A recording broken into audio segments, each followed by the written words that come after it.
Nello scorso video abbiamo visto che creando un oggetto punto e collegandolo a tre number slider io ho la possibilità di prendere il punto e farlo spostare lungo le coordinate x, y e z. Se io volessi che le coordinate x, y, z sono pari allo stesso valore, quindi c'è un unico number slider che regola entrambi, come prima cosa devo staccare questi due connettori, quindi tenendo premuto CTRL e trascinando così il connettore viene staccato.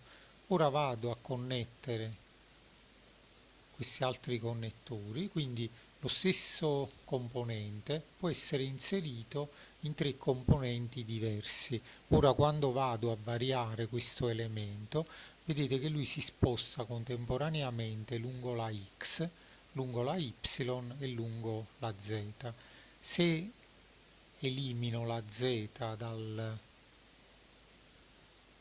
dagli oggetti, vedete che il punto si sposta in diagonale perché utilizza la stessa coordinata x e la stessa coordinata y per spostarsi e quindi si sposta in diagonale.